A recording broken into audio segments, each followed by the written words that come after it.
Hey everyone, Caleb with the Antique Book Collective, and today I'm getting to you guys with an economic update video. I just wanted to start everything off with saying a lot of YouTubers say they have the best audience out there. I think I do officially now because the poll that I put out to say if I was going to do an economic update video or just a normal video, you guys voted, and most of you did say economic update video, but about 35% of you guys said cheese grommet, which is a Wallace and Gromit reference for those of you guys that didn't know what was going on, and I'm very proud of you guys for that many of you saying cheese grommet as the answer, because that's just sort of funny and it's ironic, and I always like to give you guys a really sarcastic answer like that just to throw some people off and get a little chuckle. I know I actually was chuckling a bit looking at how many of you guys ended up going on that one. I was like, oh wow, there are enough sarcastic people here to maybe counteract my sarcasm and sassiness.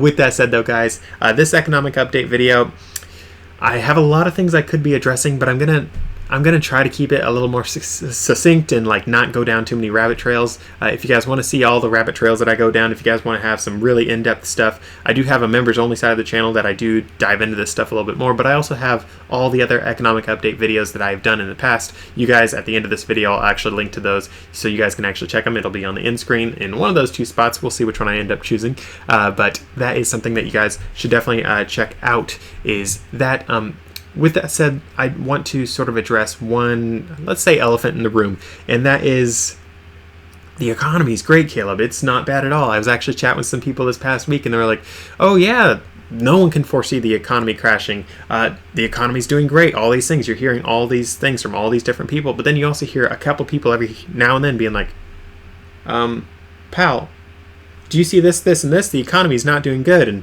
all the main people that are talking on the interwebs and on the mainstream media, they're all like, you're wrong. That doesn't matter anymore. That fake news, you know. It's all about this. The government told us the economy's great, so the economy's great. And guys, I could give you 1,000,005 examples of when the government said one thing and facts happened, and oh, the government was lying, or they were just wrong.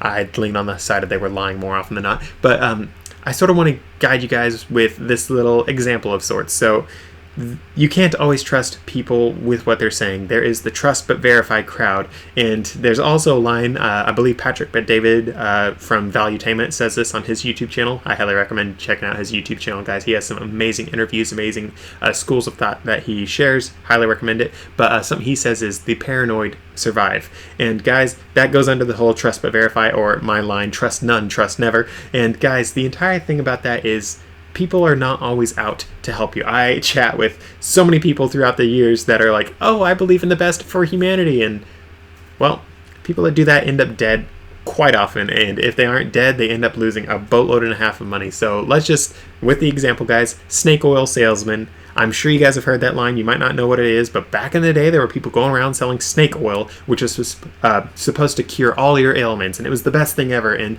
they'd sell it to you, and then they'd get out of town because you just paid a whole lot of money for something that would do basically nothing for you. At best, someone that's selling you quote-unquote snake oil, be it real snake oil or something that makes him a snake oil salesman, as the turn of phrase goes, the snake oil will at best do nothing for you. At worst, it'll kill you, or at least just only cost you money. But it's not going to do what they tell you it's going to do, basically ever. The reason why I'm sharing that is the economy right now, guys.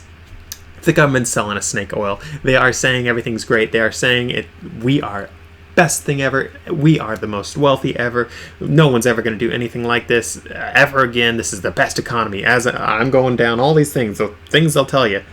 Problem is, it's all snake oil. They are lying to you through their teeth.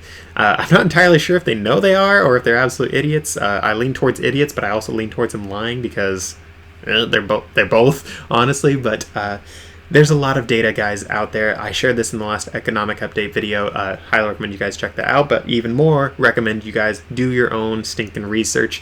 There is so much that I'm not sharing in this video that you guys can find on your own if you just start digging, because a lot of these lies they're not even covered with tissue paper. They're just laying there, but everyone's telling you to look the other way. It's not even like wrapped in a present.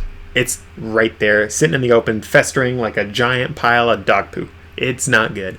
With that said, though, guys, I I do want to say, I'm not a financial advisor, not your financial advisor. Do your own due diligence, all that sort of stuff. That's why I tell you guys my favorite people on YouTube that share all this sort of information. You guys can click down below, click my little channel name, go to the About section, and it'll actually say all the different channels that I recommend. In fact, I think if you just click my channel name, skip the About thing, and scroll down, it'll show you my favorite gold and economic channels. So do that second one, not the first one. But with that said, there's a lot of things that I have been seeing of late that are making my ears perk up a little bit. I can't remember when this was exactly, but semi-recently I was actually telling people, I'm like, yeah, I think we're in a little bit of a lull session right now. Not going to be seeing any bank failures for a little bit, but it's going to start not too long away from now, not too far away from now.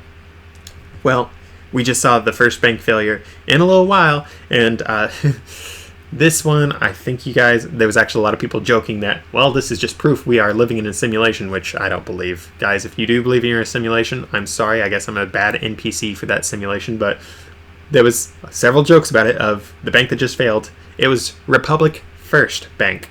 Why does that sound a little weird? Well, that's because First Republic Bank was one of the ones that went out in the heights of the crisis of last year. Well, Republic First, that's sort of similar, so people are like, simulation. Well, guys, it could be that, or it could be sort of like a cause and effect sort of thing. So if you hear First Republic Bank is going out and you bank with Republic First, it sort of makes sense that people would sort of connect the two and say, well, that's this bank, and that sounds like my bank, so I should pull my money out. So there's a chance, obviously that's not the only reason why that bank failed, but there's a good chance that that was a contributing factor to that bank failing, and it drew extra ire on that particular bank, so people started looking into it a little bit more than all the other banks, which sort of exposed its dirty laundry a little bit faster. So there is an entire self-fulfilling prophecy side of things on this. A lot of these banks, if you start digging into them, they do sort of have their own dirty laundry that if you called attention to it, it could be a little bit of that dirty laundry getting shown off, and everyone's like, oh, that's proof that bank's no good. Pull out right now. And then everyone would pull out and it'd make the bank fail, and they'd be like, see, it's proof it didn't work. Well, that's because you made everyone pull out by saying it wasn't good. So that's my little spiel right there, but I do want to share beyond that. The entire reason why this bank failed is basically very, very, very similar reasons to why everything went down last year. I know that I mentioned in my other video that the one of my other videos, that the bank term funding program, which is what they did last year, it ended just last month and 17 days ago, roughly, somewhere in there. Maybe not 17, somewhere in there though, doesn't matter. But it just ended not too long ago, and I mentioned around then, hey guys, with this particular program being out of commission now, all these banks that had their money in it, that money is now, well, those assets that were problematic are now back in their possession, losing their money once more. It's bad on their balance sheet once more. People that start digging in are like, well, this thing here is still a problem, this one, this whole half this business is all problematic. People dig into that, banks fail. That's how that sort of works. That's sort of how historically this sort of things works. Balance sheets are by and large going to be problematic on a lot of businesses nowadays, especially because of what the government has been doing and what the Federal Reserve Bank has been doing. They have been, some people say they're goosing the economy, as in like giving it an artificial boost, but they have been, okay, let's say goosing, other than what I would have said of saying it like they're giving the economy all these hardcore drugs to make them stimulate and totally bad things. Let's say they're goosing it, so it's a little more PC, but the government is doing all these sorts of things, and the Federal Reserve Bank is doing all these sorts of things, but at the same time, the Federal Reserve Bank, they're sort of seeing the fiscal and monetary issues going on. The fiscal is what the government's doing, the monetary is what the Federal Reserve is doing, and the monetary thing, which is the actual money in the economy, they are actually, at the Federal Reserve Bank, they're raising interest rates to try to put some pressure on that to bring down inflation. That's what their job is, to try to keep inflation down. Allegedly, that's their job. Other people say there's some other things they're doing. I would like to err on the side of caution and not go down those conspiracy theories, but there are a lot. You guys can dig into that on your own. I'm not getting into that in this video, but there's that side of things, the monetary side. They are fighting to get inflation down. Problem is the fiscal side of things, that's what the federal government is doing, and even state governments are doing. they are making money out of absolutely nowhere and spending it absolutely everywhere. And obviously, you can't make money out of nowhere. Well, allegedly. Of course, they sort of are doing that now, but that's because they aren't making it out of nowhere. They're going onto their computer and making money there by adding a couple of zeros to what bank account they have. And they are taking debt out, and that debt is now one of the largest expenses for the U.S. government. Imagine that, doing debt. It's not the best thing for you. And because of all that, that's actually causing inflation, as the Federal Reserve is fighting inflation. So you're having these two basically duking it out. They're like, pew pew, I'll take inflation down, and the government's like, pew pew, I'll bring it back up. And they're quarreling, they're squabbling, and they are getting things going, and it's not good for the average American. I've mentioned in other videos that I personally see another bout of inflation coming, at least one more, or potentially a big hit of deflation coming. I know these are two very opposite things, but there's actually an expert that I follow who, very, very smart lady. Her name is Lynette Zhang, sorry, and I recommend her channel. It's linked below also in the little click my channel thing. It'll show you my recommended channels. Hers is one of the ones. Highly recommend checking out her stuff. But something she says is inflation and deflation are two sides of the same coin. They have to do with what your dollar is worth. And your dollar, since your dollar is it's backed by basically nothing nowadays. Back in the day, it was backed by almost a full ounce of silver. So that's a silver round. Sorry, guys. This is a silver dollar. Your dollar used to be worth this. This right here is a good chunk of silver. It's worth $25 on the low end. Other people are selling these piece dollars for like $30 plus. Of course, they have ones that are in like fancy slabs, which they might be asking a few $1,000s for, but just for the metal value and the sort of historical thing, it's worth between $20 and $30, somewhere in there. That means your dollar has lost. It went from $25. This thing's worth, let's say, $25. That was your dollar. So your dollar is worth 1/25 of what it used to be. So that's not necessarily good money for you guys. So that is that for that right there. So why do I mention the entire fact that silver went from this was $1 and now it's $25 plus? Well, the reason for that, guys, is because, again, inflation. This is what this entire video, that's what our entire season that we've been in, and by season I mean the last few years, is about. It is about inflation, deflation, that sort of stuff. And when you have inflationary and deflationary struggles and you have the two going, sometimes you even have the government go out and start printing money as you're having a recession, and that actually creates something called stagflation. Of course, there's a lot more to stagflation than just that, but actually a few banks are actually warning people of stagflation is a reality that we might be looking at, and people are not ready for that. In fact, UBS, I believe, they are the people that took over Credit Suisse, which was one of the biggest banks in the world, and that failed last year. I'm sure you guys didn't hear about that, but that was one of the biggest banks back in the day, and it hasn't been doing good, and it ended up dying again last year. But UBS is the one that took them over, and their guy in charge was actually just saying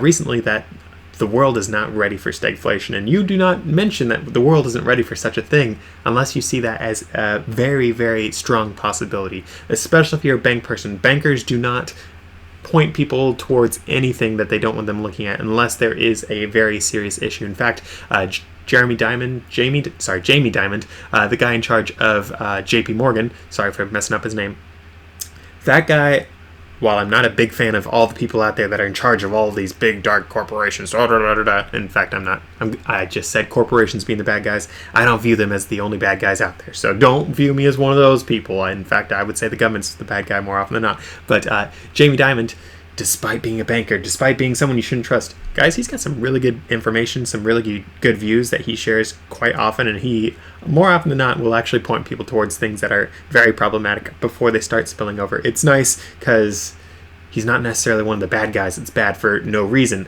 as it sort of seems a lot of the people in control tend to be. But with that said, he actually has been pointing people towards a lot of things that are problematic and warning people of a lot of different things. And while he's not a politician, so no one actually listens to what he's saying, well, being in charge of JP Morgan sort of makes you a sort of important person with sort of a little bit of access to a lot of things going on in the economy. So people should be paying attention to what he says. Personally, I don't know if I'd put his views at the same tier as a lot of the other experts out there all the time, since he's only the CEO. He's not an economist.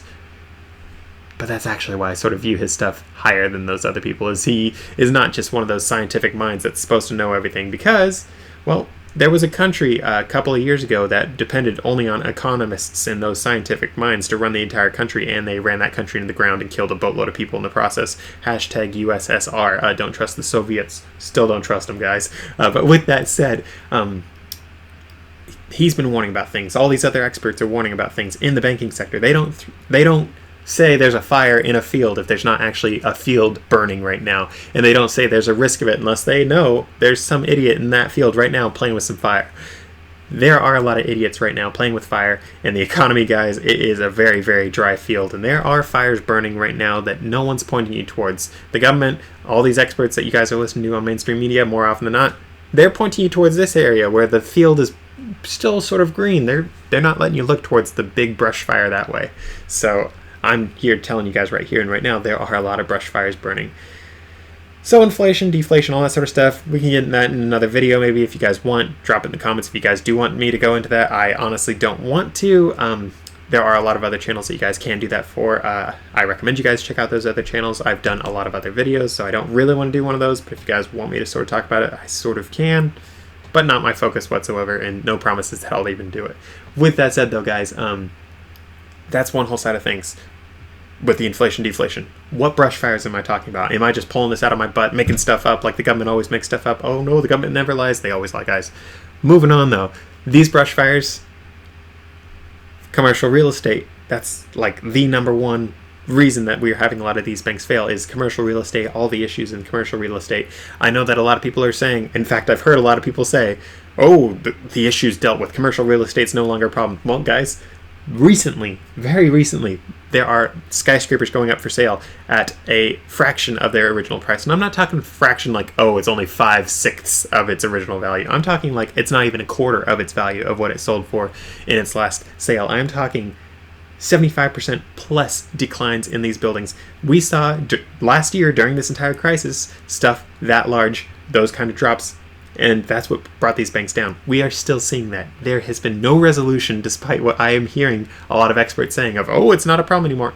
It is a massive stinking problem, and I actually am personally a little bit scared of this problem. Of course, I'm not really a easily frightened person, so my being scared is not really what most people say is scared of, like, oh, I'm scared. It's like, oh, I'm a little bit nervous. This is not good. That's my level of scared. And that's because I personally make sure that I am ready for these sorts of things. That is why I study the economy, is to make sure that I am ready for these sorts of things. I don't like being caught blind by all these things. But yeah, commercial real estate is getting absolute railed. But commercial real estate is a massive stinking sector. In fact, I'm a little bit sad that it is such a massive sector, because it sort of makes people think, commercial real estate, that means this business here is going to die. And it's like, no.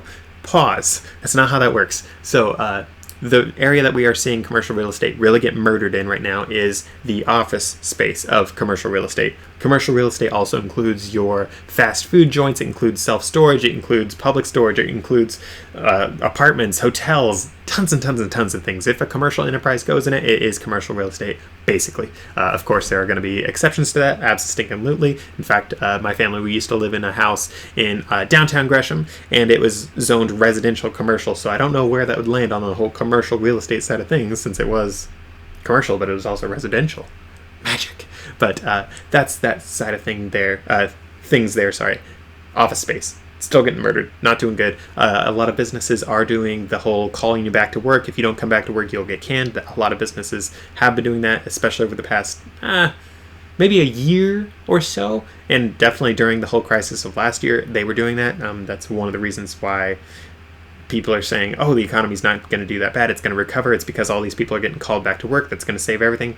Problem is, it's not saving everything, and a lot of people have reduced headcount, and they are going to continue reducing headcount. A lot of these businesses, they're realizing that they're being lied to, and the ones that aren't are going to absolutely get their booties handed to them on a silver platter, and that silver platter is not even going to be silver. It's probably going to be lead, because they can't afford silver anymore, because it's going to be bad.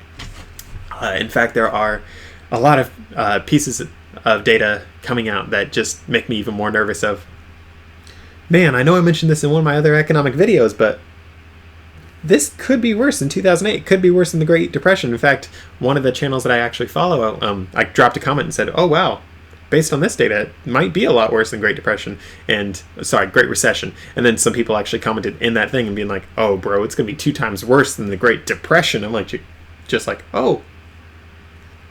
The fact that some people are thinking this, I mean, of course, there's always going to be the doomers, but it's like, the fact that some of these people are thinking this, and they are people that are actually looking at data, not just like listening to their ham radios and listening to some of the crazy people on ham radio. It's like, this is not good stuff. Of course, I'm not saying that's how bad it's going to be. I'm not guaranteeing that. I'm not, well, I am maybe insinuating that one, but it is something, it's an eventuality, that I am personally preparing for, and it's one of the reasons why I'm taking the particular steps that I am in my own business, in my own life, and one of the reasons why I'm moving myself into certain industries that are far from what I'm currently doing. Been doing all this research, all this homework, all this learning to get into those particular other things that I see being insulated or possibly benefiting from what's coming. But that's a thing for an entire different video. In fact, that's more stuff I share in the members only side of the channel. With all that said though, real estate, commercial real estate, and then just office. Another thing, I was just watching this from this guy called Ken McElroy. I've mentioned his channel in other videos. He works with Robert Kiyosaki. That's the Rich Dad Poor Dad guy. He is the real estate mogul, awesome guy that works with Robert Kiyosaki, has amazing information, and has his own YouTube channel, which I share. You guys can click below in my little channel thing, click the channel name, it'll pop up. You scroll on down, recommended channels for economy and gold. Ken McElroy is one of those ones. Highly recommend you guys check his stuff out. He's got amazing information on starting your own business. He normally sort of focuses on doing it in real estate. I focus on antique books because it's a little more achievable for us to start with. But he focuses on real estate and sort of walks you through how you can get in like from the ground floor and start from there. Personally, I don't see myself as someone being able to do that from the ground floor, having $5 to my name, say, of course I have more than $5, but let's say I do. It's like, oh, that's a bit of a leap. That's why I'm starting stuff with the antique books, is you can actually start the business with $5, provided you have a phone and internet. But with that said, the video I was watching from him, guys, he was actually sharing some very interesting information about apartments, and he said apartment values are actually going down pretty fast, and I was like, okay. So the commercial real estate's gone from offices, and now it's finally to apartments, and apartments are actually something I've been watching for a while now, because if you guys have been watching, I'm sure you guys haven't been watching. If you're like me and you're a nerd and you've been watching this, I've been watching how many completions there have been in the apartment sector, and they call it multifamily, so I've been watching multifamily in general, and I've been following the residential markets and all these things, and I'm like, oh, that's a problem, that's a problem, that's a problem. Looking at all these new doors they are adding. New doors is a new places for people to live, that's what they call it, and all these new doors are coming up, and you're just like, oh no, that's a lot of business coming up right as housing is slowing down. And I know some of you guys are like, housing's not slowing down, the prices are higher than ever. You're wrong, Caleb. Well, the data says otherwise. And another guy that I follow that has a great channel that I've recommended before, his channel name is Reventure Consulting. Again, that's one of the ones I share. Do the whole shindig from before. Check out his information, guys. He has a lot of the data. He has an entire website that he aggregates the data, and it's fantastic. But he's been going through these things too, sharing a lot of this information, which makes my job a little bit easier following the information. But I'm just like, oh no, oh no, oh no, oh no, this is not good. And again, I've been preparing for this sort of stuff, and even with my preparations, I'm still like, oh no, oh no. But with all that said, apartment values are going down because they have added so many new apartments. Residential is a very interesting story. Again, the Reventure Consulting guy, just mentioned him. On his channel, he actually shared that from the height until now, new homes, so there are existing homes, which is, let's say, a house built in 1970, house built in 1920, house built in 2004. Those are all existing homes. New builds, or new construction, either way that you want to call it, that is things that are just now coming on the market, and you are the first owner if you're buying it. That's new builds. And new builds from the height of the market till now are down 20%. You guys probably aren't hearing that anywhere, because that's contrary to the narrative that we're being spun all the time by all the people in charge. Problem is, narratives don't do anything, facts do. And this narrative, guys, is, with them saying everything's going up, is possibly the most toxic thing ever, because that's pushing more and more people into something as its price is going down. Down 20%, guys. That is not an insignificant drop. In fact, the Reventure Consulting guy in that video overlaid the current chart of the price decline over the decline from 2008. And believe it or not, we are crashing faster than we did in 2008 for new home and new construction. So let that sink in. Does that mean we are having a great economy and everything's great and we're not going to avoid a recession? Keyboard status or whatever that is in Family Feud. No! Big fat no. Big fat no. Of course, that is speculation. I could be wrong. Absolutely. But I like to hedge my bets with history, and history is a good guide. Of course, people say history doesn't repeat and it only rhymes, or it doesn't rhyme and we're a whole new thing. It's different now. Well, that doesn't age well very often, and history more often than not does repeat. So based on the data, ouch. Big fat ouch. Of course, there's a lot of other things I could dive into on this video. I just sort of wanted to address that side of things. And I'm going to dive in very quickly into gold and silver because, again, I have a piece of silver right here. In fact, I have two.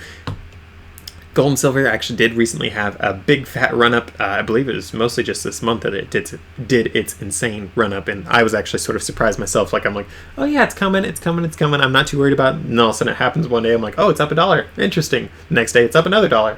That doesn't happen very often. Another day, it's like, it's up another $1. Oh no. And gold is up insane amounts as well. And that's very, very bad, guys. Gold and silver do not make runs like this unless people are absolutely scared. And I know a lot of you guys probably don't know anyone investing in gold and silver, or you guys yourselves don't invest in it or save in it, however you want to say it.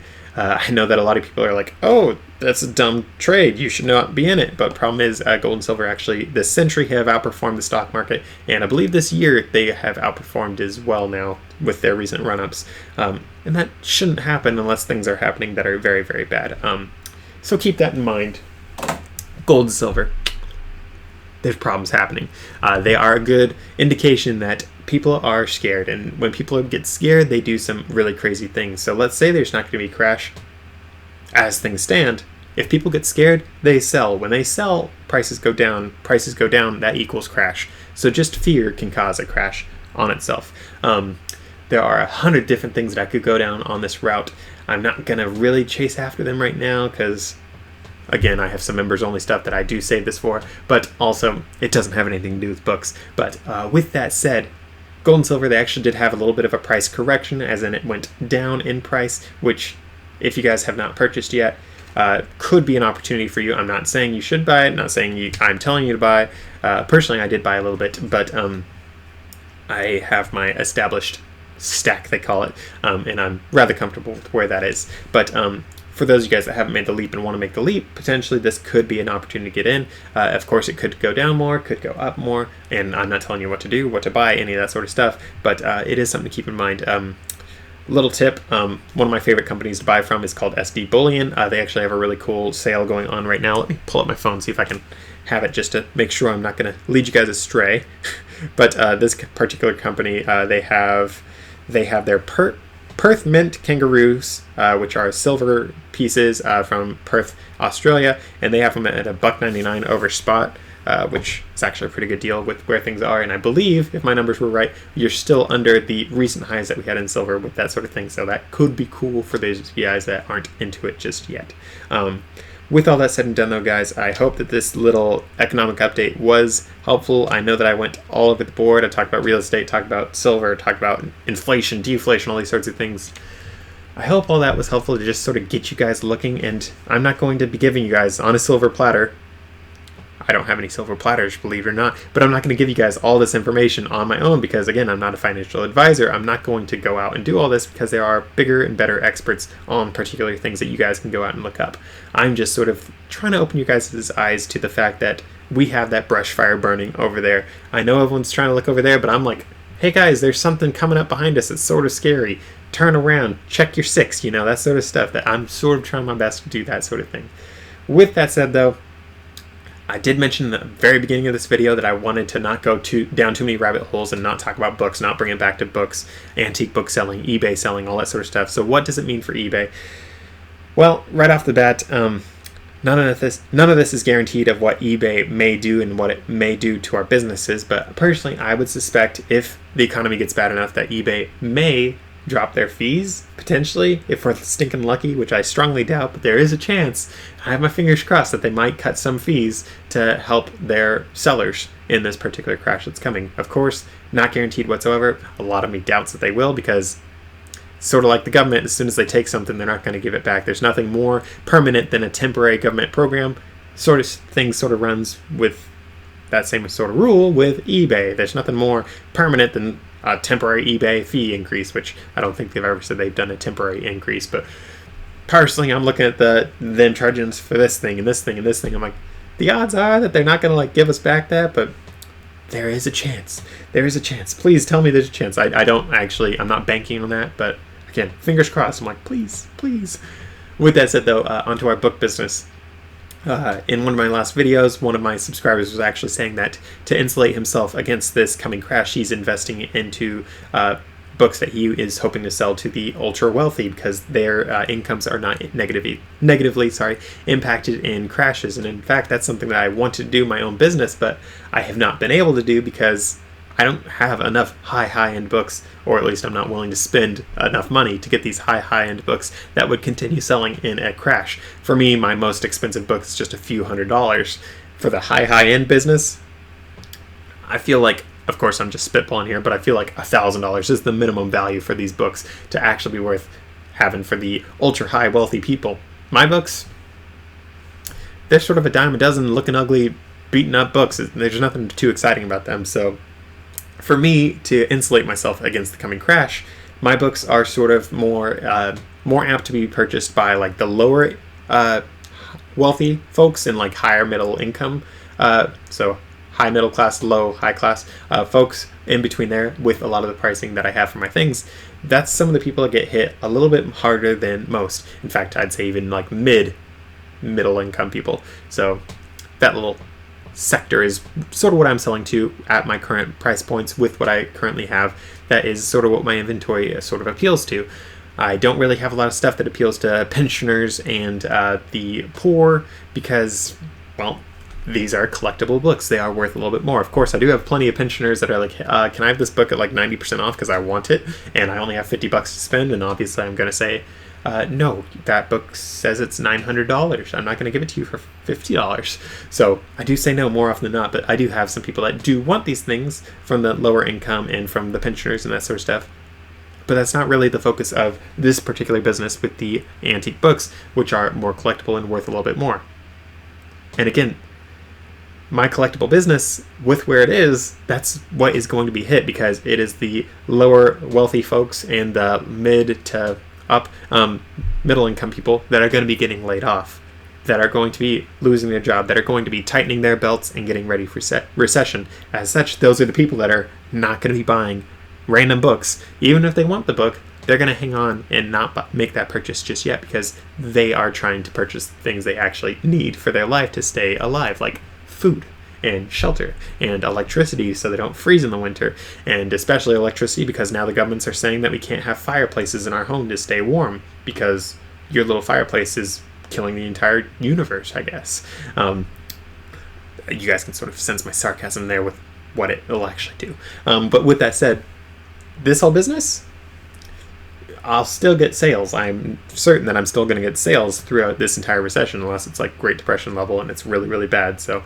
there is that eventuality. But the reason why I mention all that is because I personally knew that, and I've done my own research to see that, and I've shared this in all my other videos, that low-end books, as in like really, really cheap books that people can get, still continue selling during recessions, depressions, all that sort of stuff, because people need the escapism, and they also need access to like nonfiction books for self-improvement. So people need fiction for escapism, so they don't need to focus on I just lost my job, and they need nonfiction so they can be like, I lost my job, but now I'm going to get a better job. I'm going to do my self-help and learn everything.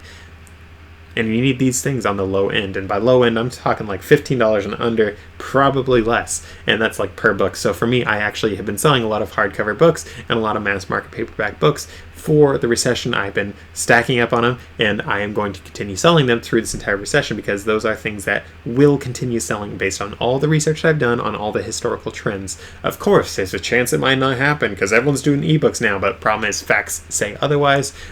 Paperback sales and hardcover sales are actually still increasing. People say that ebooks are making it decrease. Well, facts say otherwise. It actually is still increasing. The physical book market is still increasing, believe it or not. And actually, believe it or not, I can't remember for sure if it was declining, but it was definitely not increasing at the same rate as print books. But ebooks are either declining a little bit or like not keeping up with paperback sales. So the ebook market is not what people are saying it is. It's not the end all be all. Which means our businesses are going to be kicking booty in a big, big way, especially if you are able to pivot into the more insulated sectors of the bookselling business. Of course, I know for a fact that a lot of people are going to lose their businesses in this crash. I wouldn't be surprised if a lot of you guys did. In fact, for me, during lockdowns, my state was one of the ones that got locked down pretty sticking hard by our horrible government, and I live in Oregon, and because of that, basically all the places that I purchased books from were shut down, and I was just like, oh no, I guess I'm putting this business on hold for 2 weeks to flatten the curve, which turned into 2 years. In fact, it was a little over like 2.5 years before we finally had the last places that I bought books finally opening up for me to buy these books and not be impeded. And there was still, as of a few months ago, still quite a few government agencies in Oregon that were like, we're still closed for the lockdowns. Wear a mask. You're killing everyone. So we'll see how that works. But with that said and done, there are things that you guys will need to pivot for to stay in business, to continue making money. There are things that are going to be shut down. Your business might be shut down, or you might have to put it on pause because you might not be able to get books yourself. You might not have enough sales to purchase more books, and you're just sitting there hoping, praying for the next book sale, and it doesn't come. You might lose your business. Abso-stinking-lutely. That is the nature of recessions, and I could go down this a whole lot more, talk about a whole lot more stuff, but the problem is, I promised you guys, or at least try to promise you guys, a short video. In this video, I don't know for sure, but I want to say it's like a half hour at this point. So I am going to be wrapping it up at this. Don't be too scared, guys. There are things you can do to pivot. Again, I've personally been doing the mass market paperbacks. I've been eyeing a lot of different places that have amazing selections of mass market paperbacks, waiting for them to have a good sale because, again, I like to buy mine for like 10 cents each, and I sell them for, let's say, $1 each. And I'm not listing them one at a time. I'm listing lots of similar books. So like 10 mystery books or 10 books from this random author, let's say Ted Decker, because he's a cool author, like 10 books of his and stuff like that. You try to sell things as lots, so someone looks up a particular thing and lo and behold, there's your lot. They see it's a good deal, they buy it, that sort of thing. So with that said and done though, guys, I hope this video was helpful. If it was, please be sure to drop a like, drop a comment too on your guys' thoughts, your guys' experiences. I know that I have a lot of followers that are older than me, and subscribers, that are older than me and have made it through, especially the 70s is something I'm a little particularly interested in. So if you guys have experiences in the previous crashes, especially if you guys are in the books selling business, especially at that time, I'd love to hear you guys' comments below on your personal experiences, especially if you're from the 70s or from the 2000s crash or 2008 crash. Those are ones that I'm a little bit more interested in, but share about any crash that you guys have been in and your own experiences with that sort of stuff, with what you guys are seeing.